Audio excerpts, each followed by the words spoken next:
മഴയിരമ്പി പെയ്ത് പ്രകൃതിയുടെ കലിയടങ്ങും പോലെയാണ് ഒരു മനുഷ്യജന്മം കൺമുന്നിൽ അഗ്നി വിഴുങ്ങി കളഞ്ഞതെന്ന് രത്നമ്മ ടീച്ചർക്ക് തോന്നി. ഇപ്പോഴും അവർക്ക് അങ്ങോട്ട് വിശ്വസിക്കാൻ കഴിയുന്നില്ല രാമചന്ദ്രൻ മാഷ് ഈ ഭൂമി വിട്ടുപോയി കളഞ്ഞു എന്ന്. ഇന്നലെ രാവിലെയാണ് രാമചന്ദ്രൻ മാഷിനെ താൻ അവസാനമായി കണ്ടതെന്ന് രത്നമ്മ ടീച്ചർ ഓർത്തു. 7 മണിയോടടുത്ത നേരത്ത് മാഷ് പാൽ വാങ്ങാനായി കവലയിലുള്ള പീലിച്ചായന്റെ വീട്ടിലേക്ക് പോകുമ്പോഴാണ് താൻ കാണുന്നത്. പാൽക്കാരൻ പാൽ വീട്ടിലെത്തിച്ചു തരാമെന്ന് പറഞ്ഞിട്ടുണ്ടെങ്കിലും മാഷ് കവലയിലുള്ള അയാളുടെ വീട്ടിൽ പോയാണ് പാൽ വാങ്ങുന്നത്. ഒരിക്കൽ താൻ അതിനെപ്പറ്റി മാഷോട് ചോദിച്ചപ്പോൾ മാഷ് അന്ന് തനിക്ക് തന്ന മറുപടി ഇതാണ്: ഒരു പണിയുമില്ലാതെ വെറുതെ വീട്ടിലിരിപ്പല്ലേ ടീച്ചറെ ഞാൻ. ഇതൊരു ജോലിയും ചെറിയൊരു വ്യായാമവും ആയിക്കോട്ടെ എന്ന് കരുതി ഞാനാണ് അയാളോട് പറഞ്ഞത് പാൽ വാങ്ങാനായി ഞാൻ വീട്ടിലേക്ക് വന്നോളാമെന്ന്. നാട്ടിലും വീട്ടിലും ഒരേപോലെ പ്രിയപ്പെട്ടവനായ രാമചന്ദ്രൻ മാഷിനെ ഒരിക്കൽ പരിചയപ്പെടുന്ന ആരും തന്നെ പിന്നെ അദ്ദേഹത്തെ എത്ര നാൾ കഴിഞ്ഞ് കണ്ടാലും മറക്കാനേ ഇടയില്ല. അതാണ് രാമചന്ദ്രൻ മാഷിന്റെ ഏറ്റവും വലിയ ഗുണം. ആർക്കും ഏതു നേരത്തും ഉപകാരി. ഏത് പാതിരായ്ക്കും അദ്ദേഹത്തിന്റെ സഹായം അഭ്യർത്ഥിച്ച് ധൈര്യമായി ശ്യാമമോഹനം എന്ന വീടിന്റെ പടി കടന്നെത്താം. ഇന്നലെ വൈകിട്ടാണ് തന്നെ കവലയിലെ കട നടത്തുന്ന സാബു വിളിച്ചറിയിക്കുന്നത് രാമചന്ദ്രൻ മാഷെ അറ്റാക്ക് വന്ന് ഹോസ്പിറ്റലിൽ അഡ്മിറ്റ് ചെയ്തിരിക്കുകയാണെന്ന്. 1 മണിക്കൂറിനകം അടുത്ത വാർത്തയെത്തി അദ്ദേഹം മരണപ്പെട്ടിരിക്കുന്നു എന്ന്. ആദ്യം അത് കേൾക്കെ ഒരു മരവിപ്പായിരുന്നു മനസ്സിൽ. പതിയെ പതിയെങ്കിലും അതൊരു സത്യമാണെന്ന് മനസ്സിലാക്കാൻ താൻ ആർക്കൊക്കെ ഫോൺ ചെയ്തു എന്നതിന് കണക്കില്ല. ആരുടെയെങ്കിലും നാവിൽ നിന്ന് പ്രതീക്ഷയ്ക്ക് വകയുണ്ട് ടീച്ചറേ എന്നൊന്ന് കേട്ടാൽ മതിയെന്നേ ഉണ്ടായിരുന്നുള്ളൂ. പക്ഷേ സത്യം സത്യമായി മുൻപിൽ നിൽക്കുമ്പോൾ ആഗ്രഹങ്ങൾക്ക് അതിരിടാതെ തരമില്ലല്ലോ. ഈ നാടും മറുനാടും ഇളകി വന്നാണ് രാമചന്ദ്രൻ മാഷിന് അന്ത്യയാത്ര നൽകിയത്. അദ്ദേഹത്തിന്റെ ജനപ്രീതി എത്രയ്ക്കുണ്ടായിരുന്നു എന്ന് അപ്പോഴാണ് മനസ്സിലാകുന്നത്. 1000-ഓ 10,000-ഓ വിദ്യാർത്ഥികൾക്ക് അക്ഷരജ്ഞാനം പകർന്നു നൽകിയ മനുഷ്യനാണ്. അതിന്റെ 2 ഇരട്ടി മനുഷ്യരെങ്കിലും അദ്ദേഹത്തെ അവസാനമായി ഒരു നോക്ക് കാണാൻ ഈ വീട്ടിൽ വന്നു പോയിട്ടുണ്ട്. രാമചന്ദ്രൻ മാഷിന്റെ കത്തിത്തീർന്ന ചിതയിൽ നീണ്ട കൊള്ളി കൊണ്ട് ഒരാൾ തീക്കനലുകൾ കോരിച്ചിതറുന്നത് അവിടെ നിന്നാൽ രത്നമ്മ ടീച്ചർക്ക് കാണാമായിരുന്നു. നക്ഷത്രക്കുരുന്നുകൾ പൊഴിഞ്ഞു വീഴും പോലെ തീപ്പൊരികൾ 4 പാടും ചിതറുന്നു. ഇടയ്ക്കിടയ്ക്ക് ചെറിയ ശബ്ദത്തോടെ എന്തൊക്കെയോ പൊട്ടുന്ന ഒച്ചയും കേൾക്കാം. മാനത്തിന്റെ കിഴക്കൻ കോണിൽ കരിമ്പുക അടിഞ്ഞുകൂടും പോലെ കറുപ്പ് വ്യാപിക്കുന്നത് കണ്ടിട്ടാകാം കുറച്ചാൾക്കാർ ചേർന്ന് ചിതയ്ക്ക് മീതെ ഒരു ടാർപ്പ വലിച്ചു കെട്ടാനുള്ള പണികൾ തുടങ്ങുന്നുണ്ട്. ചടങ്ങുകൾ തീർന്നതോടെ ആൾക്കാരെല്ലാം ഒരുവിധം തിരികെ പോയി കഴിഞ്ഞിട്ടുണ്ട്. തൊട്ടടുത്ത അയൽക്കാരും രാമചന്ദ്രൻ മാഷിന്റെ 2 പെൺമക്കളുടെ കുടുംബവും അവരുടെ ബന്ധുമിത്രാദികളുമൊക്കെയാണ് ഇനി ശേഷിക്കുന്നത്. രത്നമ്മ ടീച്ചർ ഓരോന്ന് ഓർത്തുകൊണ്ട് നിൽക്കെ അവരുടെ അടുത്തേക്ക് പഴയൊരു സ്നേഹിതയായ വരദ നടന്നു വന്നു. ഏകദേശം 10 വർഷം മുമ്പ് അവർ 2 പേരും ഒരേ സ്കൂളിൽ 1-1.5 വർഷം ഒരുമിച്ച് ജോലി ചെയ്തിട്ടുള്ളതാണ്. ഇടയ്ക്കിടയ്ക്കൊക്കെ വീട്ടിൽ വരുമ്പോൾ ഞാൻ രത്നമ്മ ടീച്ചറെ കുറിച്ച് അമ്മയോട് തിരക്കാറുണ്ട്. അമ്മയ്ക്ക് പ്രായമായതിൻ്റെ ഇത്തിരി ഓർമ്മക്കുറവുണ്ടേ. അതുകൊണ്ട് ഒരു തവണ ചോദിക്കുമ്പോൾ പറയും നാട്ടിലുണ്ടെന്ന്. പിന്നീട് ഒരു തവണ കൂടി ചോദിച്ചാൽ പറയും ടീച്ചർ മകളുടെ കൂടെ ചെന്നൈയിലാണെന്ന്. ശരിക്കും ടീച്ചർ ചെന്നൈയിലാണോ അതോ നാട്ടിലാണോ സ്ഥിരം? വരദ തിരക്കി. ചെന്നൈയിലാണ്. ഞാനിപ്പോൾ വന്നിട്ട് ഒരാഴ്ചയാകുന്നേ ഉള്ളൂ. ഇന്ന് മടങ്ങി പോകാനിരുന്നതാ. അപ്പോഴാ രാമചന്ദ്രൻ മാഷ്. അവർ ഒരു നെടുവീർപ്പിട്ടു. പെട്ടെന്നിങ്ങനെ വരാൻ എന്താ ടീച്ചറെ? ഇപ്പോഴെങ്ങാനും പോകേണ്ട മനുഷ്യനാണോ? മരണത്തിന്റെ ഏറ്റവും മാരക രൂപമാ ഈ അറ്റാക്ക്. അത് ഏതൊക്കെ തരമാണെന്നും എങ്ങനെയൊക്കെ വന്ന് മനുഷ്യജീവനെ കീഴടക്കുമെന്നും ആർക്കും പറയാൻ പറ്റില്ല. എന്നാലും ഒരു ദിവസം തികച്ചു പോലും മാഷ് കിടന്നില്ലെന്നുള്ളതാ. അവസാനമായി ജീവനോടെ ഒന്ന് കാണാൻ പറ്റിയില്ലല്ലോ. രത്നമ്മ ടീച്ചർക്ക് സങ്കടം വന്നെങ്കിലും അതവർ ചുണ്ടുകൾ കടിച്ചു പിടിച്ച് പണിപ്പെട്ടടക്കി. ഇത്രയേ ഉള്ളൂ മനുഷ്യൻ അല്ലേ ടീച്ചറെ? അത് ഞാനായാലും മറ്റൊരാളായാലും ആരായാലും. അവർ സംസാരിച്ചു നിൽക്കെ വടക്കേതിലെ ഭാർഗവി വന്ന് രത്നമ്മ ടീച്ചറെ വിളിച്ചു. ടീച്ചറെ ഒന്നിങ്ങോട്ട് വരുവോ? എന്താ ഭാർഗവിയമ്മേ? രത്നമ്മ ടീച്ചർ തല തിരിച്ച് അവരെ നോക്കി. ആ കൊച്ച് ഒരു തുള്ളി വെള്ളം പോലും കുടിക്കുന്നില്ല ടീച്ചറെ. നേരത്തോടെ നേരമായിട്ടും ഒരു വക കഴിച്ചിട്ടുമില്ല. ഒന്ന് ചലിക്കുക പോലും ചെയ്യാതെ അത് ഒരേ ഇരിപ്പിരിക്കുക. അതൊന്ന് കരഞ്ഞിരുന്നെങ്കിൽ ഞാനിങ്ങനെ ആദ്യ പിടിക്കില്ലായിരുന്നു. ആരാ ഭാർഗവിയമ്മേ? നവമിയാണോ? അതിരുന്ന് പുകഞ്ഞ് കത്തുവാ ടീച്ചറെ. ഏതു നേരമാ പൊട്ടിത്തെറിക്കുന്നതെന്ന് പറയാൻ പറ്റില്ല. ദൈവമേ, അതിന്റെ സമനില തെറ്റിപ്പോകാതിരുന്നാ മതിയായിരുന്നു. അതും ഒരു മനുഷ്യജീവിയല്ലേ. ഭാർഗവിയമ്മ വാ, അവൾക്ക് കുടിക്കാൻ എന്തെങ്കിലും എടുക്ക്. അവിടെ കൊണ്ട് വച്ചിട്ടുണ്ട് ടീച്ചറെ. നാരങ്ങ വെള്ളം 1 കപ്പ് നിറയെ കൊണ്ടുവന്നതാ. അടുത്ത വീട്ടിൽ വെച്ച ഭക്ഷണക്കഞ്ഞി കുടിക്കാൻ അങ്ങോട്ട് വരില്ലെന്ന് വിചാരിച്ച് അത് കുടിക്കുന്നെങ്കിൽ കുടിച്ചോട്ടെ എന്ന് കരുതി കഞ്ഞിയും കൊണ്ടുവച്ചിട്ടുണ്ട്. രത്നമ്മ ടീച്ചർ നേരെ നവമി ഇരിക്കുന്ന റൂമിലേക്ക് ചെന്നു.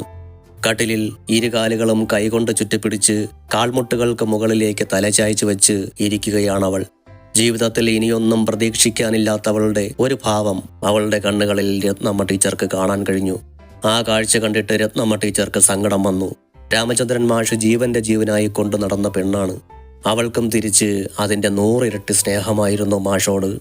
ആ വേർപാട് ഇവളിൽ എത്രത്തോളം ആഘാതം ഏൽപ്പിച്ചിട്ടുണ്ടാവുമെന്ന് ഊഹിക്കാവുന്നതേയുള്ളൂ. രത്നമ്മ ടീച്ചർ നവമിയുടെ അടുത്തേക്ക് ഇരുന്ന ശേഷം അവളുടെ ശിരസിൽ തൊട്ടു. അതൊരു പ്രതിമയാണെന്ന് രത്നമ്മ ടീച്ചർക്ക് തോന്നി.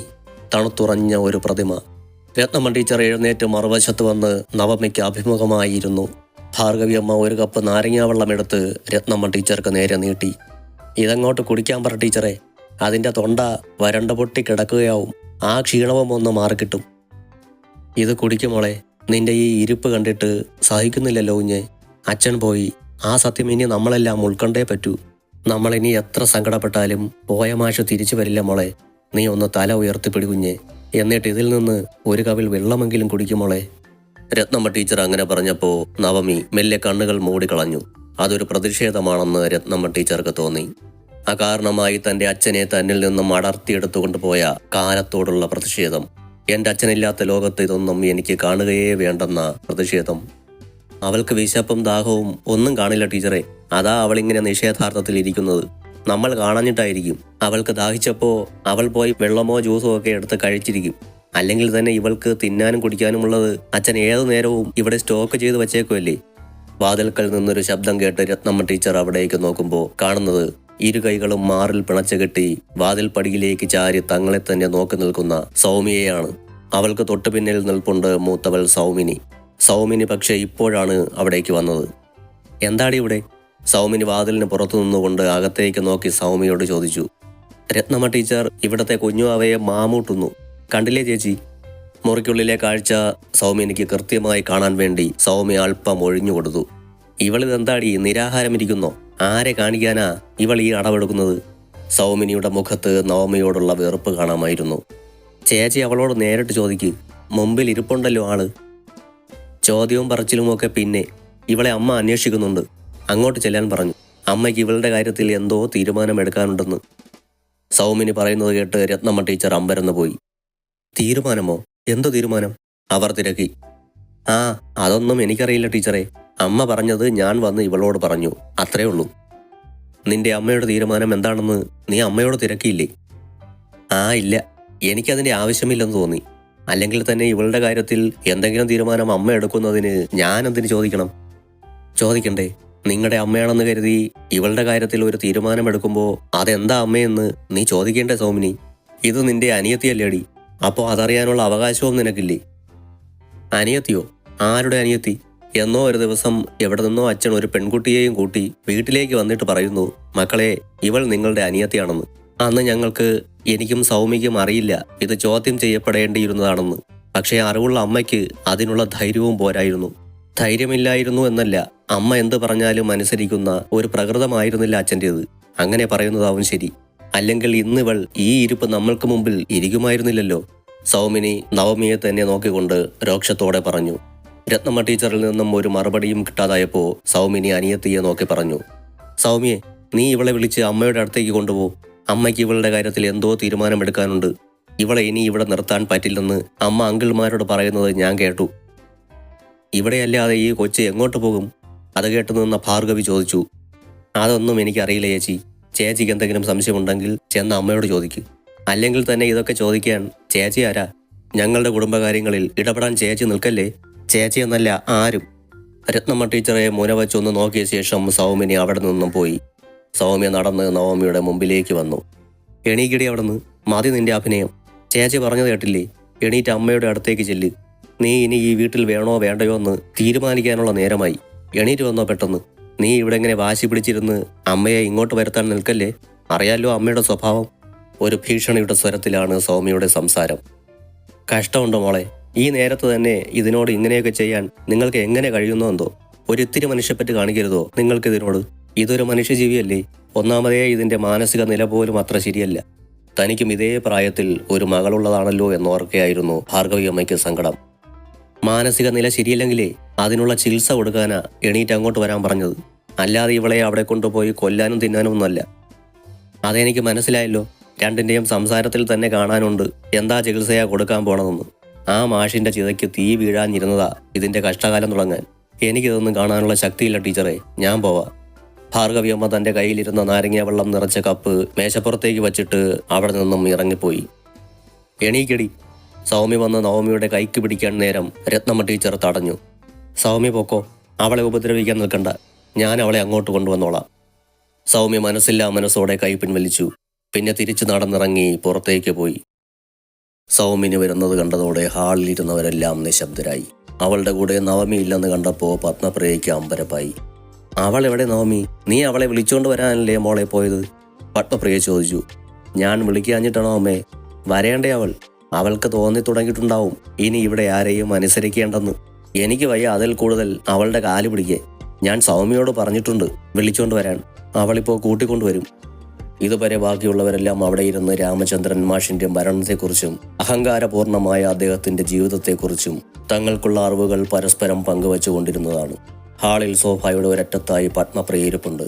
അവരുടെ മുഖത്ത് ഇന്നലെ തന്റെ ഭർത്താവ് മരണപ്പെട്ടു പോയതിന്റെ ഒരു ദുഃഖവും കാണാനില്ലെങ്കിലും കൺതടങ്ങളിൽ ചുവപ്പ് തടിച്ചു കിടക്കുന്നു. അവർക്കെതിരെയുള്ള ദിവാൻ കോട്ടിൽ പത്മപ്രിയയുടെ നേരെ ഇളയ സഹോദരങ്ങളായ ചന്ദ്രനുണ്ണിത്താനും പ്രഭാകരനുണ്ണിത്താനും ഇരിക്കുന്നു. അവരുടെ ഭാര്യമാരായ മാലതിയും സ്നേഹലതയും അടുത്തടുത്തായി ഇരിക്കുന്നു. പിള്ളാരെയെല്ലാം അവർ നേരത്തെ അവിടെ നിന്നും പറഞ്ഞുവിട്ട് മറ്റൊരു മുറിയിലേക്ക് മാറ്റിക്കഴിഞ്ഞു. ഇനിയുള്ളത് രാമചന്ദ്രൻ മാഷിന്റെ സഹോദരി ശ്രീദേവിക്കുട്ടിയും മകൻ അജയനുമാണ്. ശ്രീദേവിക്കുട്ടിയെ അടുക്കളയിലേക്ക് വെള്ളമെടുക്കാനായി ചന്ദ്രൻ പറഞ്ഞു വിട്ടിരിക്കുകയാണ്. നവമിയോട് തങ്ങൾ സംസാരിക്കുമ്പോൾ ശ്രീദേവിക്കുട്ടിയും അജയനും അടുത്തില്ലാതിരിക്കുന്നതാണ് നല്ലതെന്ന് അവർക്കറിയാം.